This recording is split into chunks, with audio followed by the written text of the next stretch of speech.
Good day. Thank you for joining us at the Chai Academy. Daily classes, each class self-encapsulated, so there will be no issue if you missed the previous class. You can watch all the classes on Chai Academy on YouTube, on Spotify. Put in either Chai Academy or my name, Rabbi Sachs, Yaakov Sachs, and there'll be a few hundred classes to topics to choose from, etc. So the short course we're discussing is the 6 building blocks of human development. So 2 classes ago, we discussed the concept of identity. Everybody needs an identity. Everybody has to identify with something. Previous class, we discussed liberation, freedom. How you're not shackled. We're not shackled to our upbringing. Don't have to be. Well, we can become who we want to be. We can take our obstacles and grow with it. It's just an incredible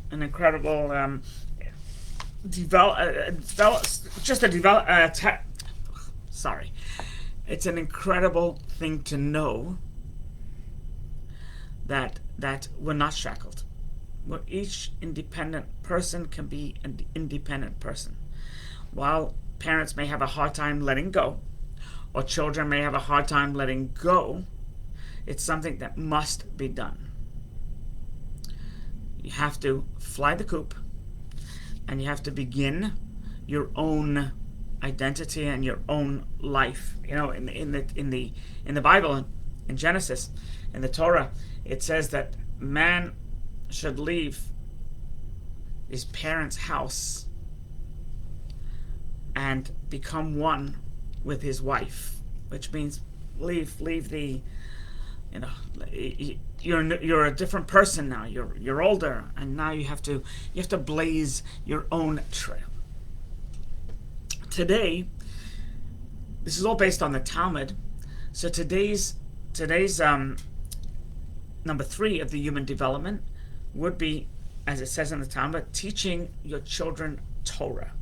What we mean by teaching your children Torah, what the Talmud means, is teaching them values, proper values. It is values what's right, what's wrong, what is choosing life. Life is the most important thing. Value life. Don't waste time. Appreciate what you have, etc. I mean, they go on and on and on and on. And what has become apparent, by the way, that values have really nothing to do with wisdom. Absolutely nothing to do with wisdom. Values and wisdom, being wise or being educated, is 2 separate things. So the one of the Decalogue, the Ten Commandments, or the 10 principles, utterances, is they teach values. They teach values, and there's values about connecting with your Creator, but there's values interpersonal relationships. Don't murder, don't steal, don't kill, don't be jealous, don't kidnap, etc., etc. Don't bear false witness, and these are it doesn't matter whether you understand it or not. It doesn't matter whether you agree with it or not. That is a value. There's laws of the land. You may say, I fundamentally disagree with the red light. I don't think it's necessary, and I definitely don't think it's necessary at 3 a.m. However, you take the light. If there's a camera, you'll receive a ticket in the mail if you're lucky. And if not, if you're unlucky and there's a cop right there, he's going to pull you over. You can argue 3 a.m. all you want. It doesn't matter what you think. It matters what society thinks. And in our case with the Decalogue, and the entire Torah by extension, it doesn't matter what you think. You could justify killing, right? The Nazis did. You can't. Because there's a value placed on life. You can justify stealing? Well, guess what? You can't. You can't kill. Why? Because the Torah places a value on not taking something that doesn't belong to you. And on and on and on and on and on. And to prove to you that wisdom has absolutely nothing to do with values, there is a book out there. It's called, which is, I encourage you, I mean, it's a sad book. I don't know if I encourage you to read it. It's called The Small Fry. It's written by Lisa Brennan, I forget, Jobs. Basically, she is the daughter of Steve Jobs. Steve Jobs fought her mother in court. Not my child, not my child, not my child. And Steve Jobs had all the money in the world. I mean, Steve Jobs, incredible what he did for society, right? You're watching this perhaps on a phone, on an iPhone, which is credit Steve Jobs. But he refused child support, kept on denying. Finally, it was proven, and he was disproven. It was proven that Lisa was his child. Do you think he stepped up to the plate? He didn't. He didn't. You know, and he's brilliant, and he was. I'm sure he gave charity. I assume. You know, Apple, the Apple company, but he didn't treat his daughter right. He's a genius, but he lacked something basic. You know, I think of the those that met, the Nazis that met for the final solution, right? It was all PhDs or medical doctors. These are people that spent years. I mean, Mengele himself, I don't know how many degrees he had: anthropology, medicine, right? You know, there was the psychiatrist of the land, Rudin, Haid, Gross, Lay. I can remember this. There's so many. I mean, there's hundreds. These people were PhDs, and they violated everything they stood for. The doctors violated the Hippocratic Oath. The PhDs violated what they violated. And these were brilliant people, but they were bereft of values. They had no values. They were immoral people, not to be emulated and not to be held on a pedestal. These people were absolutely vile, albeit smart. Right? I forget where they met. They met in some mansion to talk about the final solution. And I don't know if it was Evian or I don't remember where it was, but it was all brilliant people, one after the other.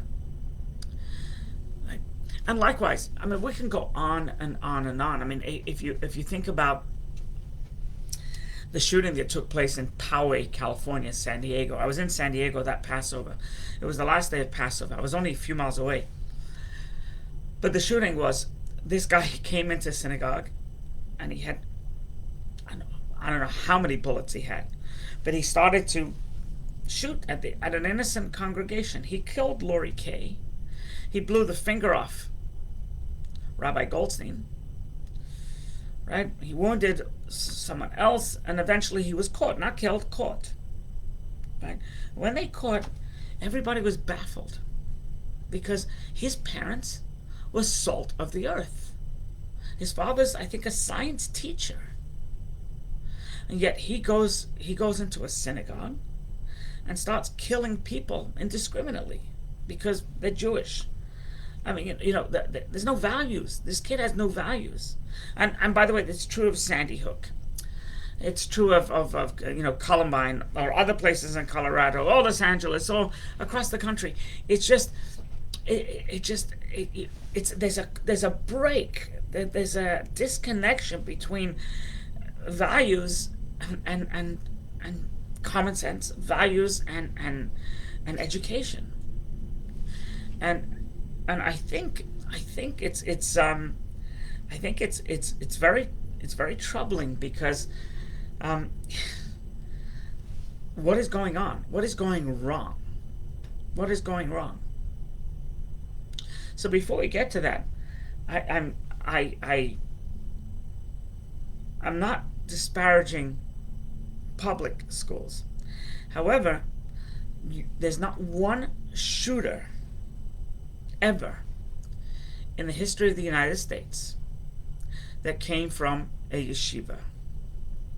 With all the yeshiva's faults, all the shenanigans that goes on, all the the other problems that they've had, and all the other the different things that they could improve on. And I don't know about other private schools. I have no idea about parochial schools, but there's no killing. There's no killing. Stealing, I think there is. Some of these guys grow up to be thieves, consummate thieves, but there's no killing. Why is that? Why is that? In general, the question can be asked. You bring up your kid, you send them to public school, they get an education, they go through high school, and then they go to college. What makes somebody become a shooter? Right? And what how does it happen? How does it happen? So in my opinion, is that values are not taught. The kids see values in the house, and they have some parents say, do this, don't do that. But values have to be shoved down their throat. Thank you, Don Wansi. Yeah. Values, it has to be taught. This is right. This is wrong. There has to be boundaries. Parents, the children have to hear no. The children have to hear growing up. They have to hear you cannot do this. Right? And instead of kumbaya, you can do everything you want. It's very clear. If you give your child every single thing that the child asks for, and you spoil your child rotten, the child will grow up to be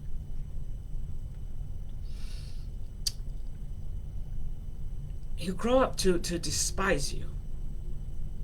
He'll grow up to despise the very people that helped him or her, because there was a key ingredient missing, and that was no. Now, no is part of love. No doesn't mean I hate you. No means I love you. In fact, it can be completely reversed. Yes could be I hate you. Or yes could be apathy. Right? Let's take the child wants ice cream, and mama says no. You know why? Because we're eating dinner in half hour. If you would have ice cream now, you won't have room for dinner. And that's not responsible on my part or your part. So no. That's not coming from hate. That's coming from love. Likewise, Dad, can I borrow your car? The child is 14, no license, and had been drinking. Yes is not a mitzvah. Yes means you're an idiot, you don't care, you're foolish, you're apathetic, you're evil. I mean, it's got to be one of those things. Right? Children have to be taught that there is nothing more precious than life. Right? It says in the Torah, choose life. We have to be literally obsessed with life, obsessed with living. They have to be taught that nothing is cherished more by God than kindness, compassion, and they have to learn these values. Help somebody else. Don't hurt somebody else. You may think the child gets it by osmosis, but it doesn't. You have to verbally articulate. And its responsibilities on the family, the parents, and the rest of the family, and on the school, and neither one can shirk. Right? So it has to be taught. It has to be taught. There's this example given about no, or about boundaries given, is that there was this this playground that was made, or a soccer field that was made on the top of a mountaintop. It plateaued, and they poured chalk, and they made it into a soccer field, and it was great. The problem is that there was no fence put up.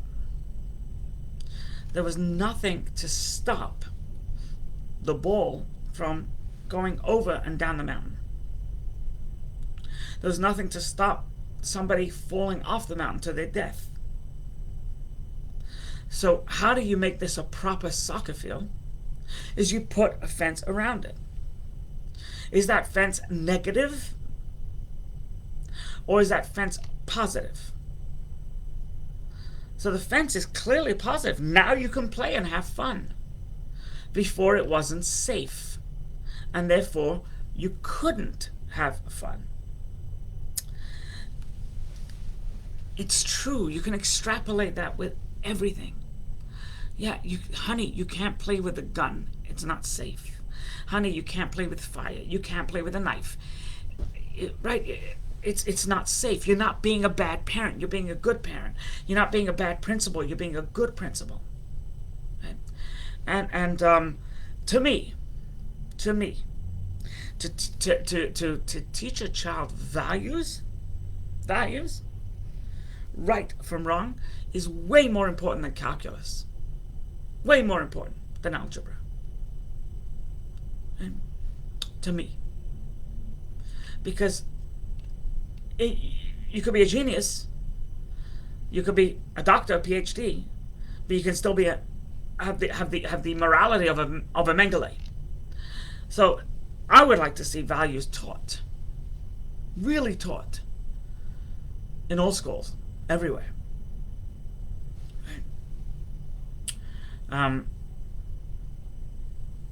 There's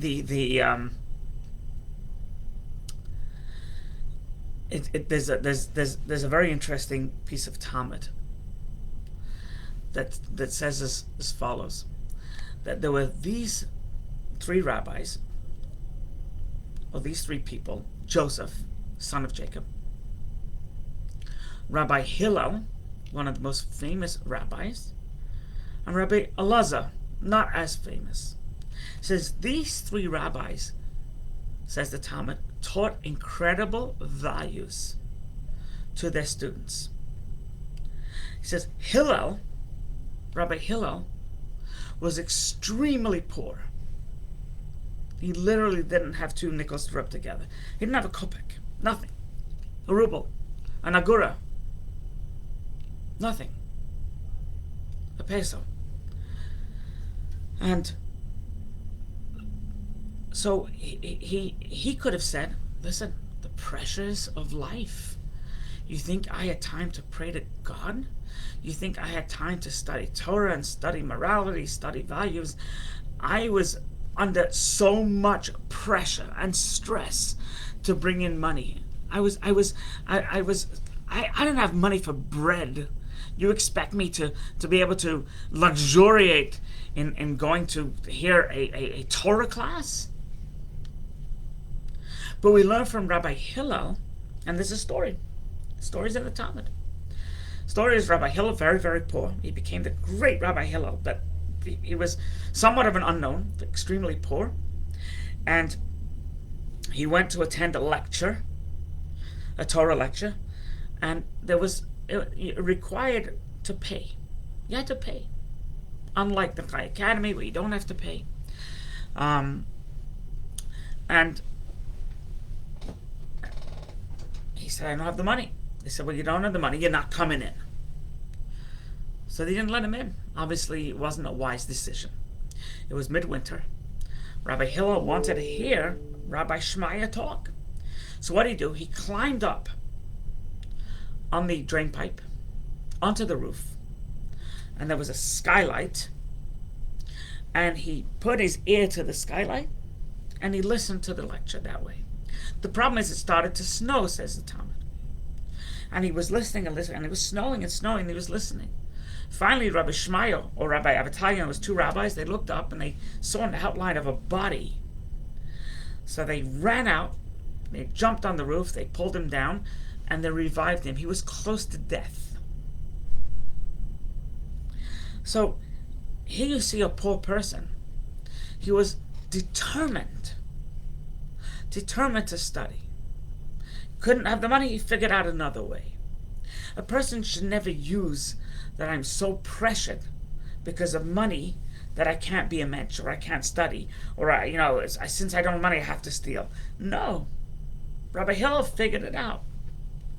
And likewise, it was an obstacle, right? It was a challenge for him. It was a challenge for him.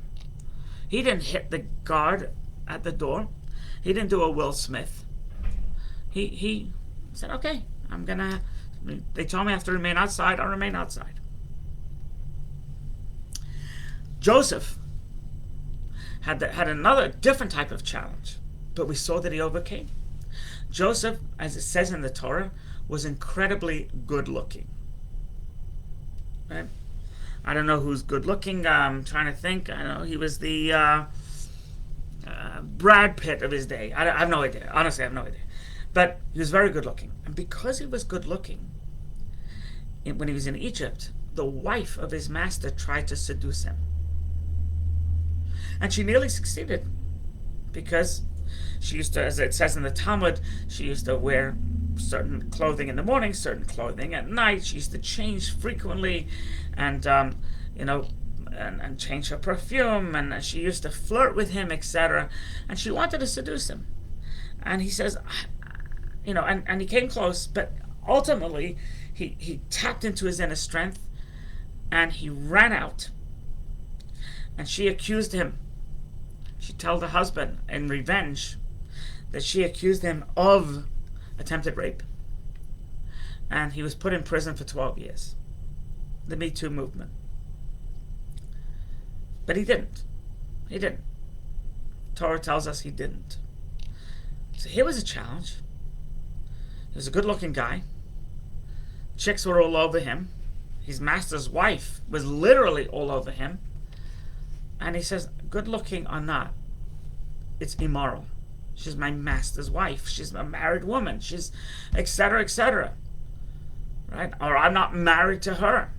And so a person can never say, well, you know what, I had such lust to do this or that or the other, or I have alcoholic addiction or gambling addiction, or narcotics anonymous, or sex addiction. Right? Joseph had a vice. Joseph had an issue, but he held strong. He kept himself moral. So anybody that you wanna have an affair, learn from Joseph. You can't. The third fellow that's brought down in the Talmud is Rabbi Elazar ben Charisma, I forget his name. But Rabbi Elazar, they say, was extremely wealthy. Said he owned 1,000 villages. Owned. He was a nobleman. 1,000 villages. And he had 1,000 ships that used to do commerce. Every day he went to temple. Every day he went to the study hall. Every day he made sure he was with his family. So a person can say, I'm so busy. I run such a big business. My goodness, I'm Steve Jobs, or I'm Elon Musk, or I'm and I have so much to do. Who was it? Jack Wells, right? I have so much to do. So much to do. What he taught us is figure it out. Figure it out. He did. So whether you're poor, test of poverty, test of wealth, which in the Talmud says, by the way, test of wealth is even more harsher than the test of poverty. Because when you get wealth, all of a sudden you start becoming very self-absorbed. And I think it's proven, they proved it, that a homeless person or a poor person would be quicker to share their personal pie of pizza that they just bought with another homeless person than somebody who has money who's sitting down eating on the street also personal pie. Wouldn't share it as easily. So test of wealth is harsher. But whether you have the test of poverty, test of wealth, test of good looks, test of whatever it is, the bottom line is you have to ask yourself, are my morals up to par? Am I fulfilling what's requested of me by God, by society? Do I have proper values? And that is number 3, or what the parents. So when do values start? When do you start teaching your values, child values? So there's a famous story about a couple. She conceived and she was pregnant, and her husband had a disagreement. They went to the rabbi, and they said to the rabbi, "Rabbi, can you settle a dispute?" When do we start teaching our child Torah? So he says, my wife says from 18 months that then you can start teaching little bits. That I say not before 5 years. Why bother the kid before 5 years? So the rabbi said, how many months pregnant are you? So she said, I'm 4 months pregnant. He goes, then you're 4 months too late. What the rabbi was saying is, in utero, you have to make sure not to curse in front of your kid, not to yell in front of your kid, your fetus. You have to make sure that you don't, say something, do something. That values begin immediately. Values begin from before your first breath. And that's the job of parents. Parents need to do it. And then it has to be backed up, morally backed up by the school district, by the school board, by the teachers and the principal and the rest of the village. Right? But it starts at home. It starts at home.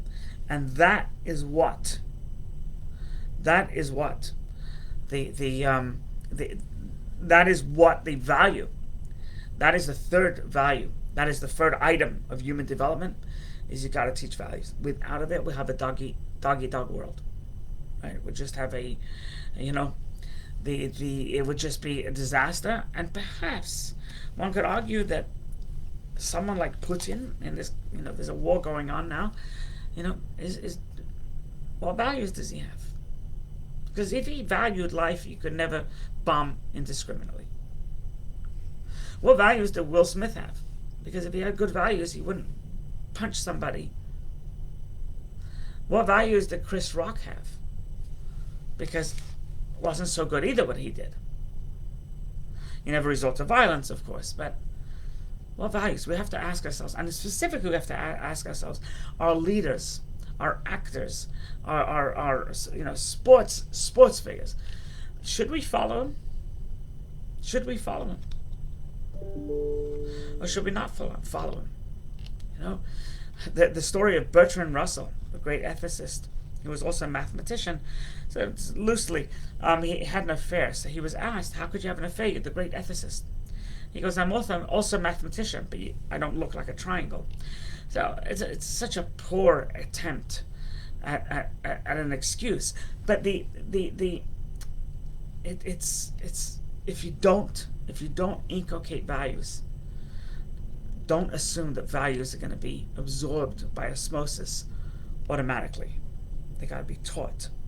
Parents, backed up by the school. God bless. If you enjoyed this, please share with others. You can have a review of this class. Go to youtube.com or spotify.com and put in Chai Academy, and you'll have this class and many, many others. Be well. Feedback is important and appreciated.